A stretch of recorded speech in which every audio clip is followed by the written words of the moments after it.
On est parti pour le split squat inclinaison, un mouvement qui est super intéressant dans le gainage et qui offre vraiment des contraintes particulières au niveau des obliques, au niveau des rotateurs. Donc il faudra faire attention sur ce mouvement. On a une chose en fait qui peut nous faire dévier de la bonne utilisation qu'on en veut. C'est tout simplement la position overhead. Si je suis en position overhead bloquée, je suis dans mon stretch au niveau oblique et je travaille correctement sur cette isolation.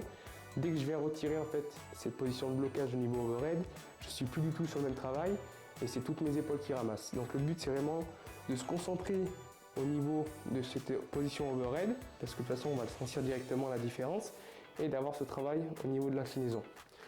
Donc on est parti, ça donne ça. Le début du mouvement, il est en position d'étirement de l'oblique et la fin du mouvement est en position neutre ici, où on a fini notre contraction. Pas forcément nécessaire d'aller chercher une flexion à l'opposé, sachant que notre moment de tension il sera déjà fini ici. Il se termine à un moment parce que c'est la gravité qui veut ça. Là, ça sera le schéma de tension de l'élastique qui voudra qu'on est au bout de la tension tout simplement. Donc il faut vraiment se dire qu'on travaille sur l'amplitude qui est nécessaire et qu'aller à l'opposé ne sera pas forcément nécessaire. Donc on est parti, on bloque cette position overhead, on vient réfléchir légèrement au niveau de la position du split squat. On vient donc serrer fessiers, ancrer les abdos, mettre du grip au niveau des orteils sur l'avant et sur l'arrière. On vient verrouiller cette position, overhead. On est ici en position de départ, stretch maximal parce que je suis en overhead. Et je viens terminer ici.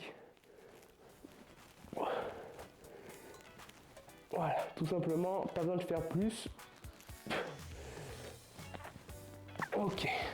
Une variante possible, c'est tout simplement d'inverser le schéma au niveau des jambes, au niveau du split squat. Donc ça, c'est quelque chose qu'il faut faire parce qu'on se retrouve dans des positions d'extension dans les deux sens quand on court et quand on est en pratique. Donc on va isoler un peu ces deux parties spécifiques du mouvement.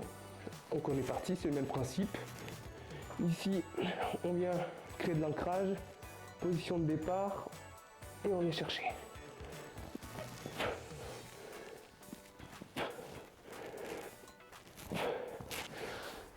Une chose que j'ai pas précisé, pas besoin d'un gros élastique. Là moi je suis sur le plus petit que j'ai.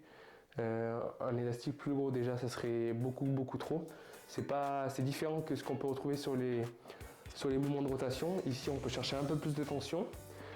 Et encore que quand on est bien ancré, qu'on cherche vraiment l'isolement au niveau oblique, il n'est pas forcément nécessaire d'aller chercher des charges énormes. Donc ici d'abord on se concentre sur l'exécution du mouvement, créer cet ancrage, créer cette position overhead, ressentir un peu ce stretch au niveau oblique ici qu'on a sur toute la partie latérale. Et après on essaye d'augmenter la charge. Mais pour ça aussi la première des solutions c'est tout simplement de créer plus de tension en s'écartant. Donc voilà.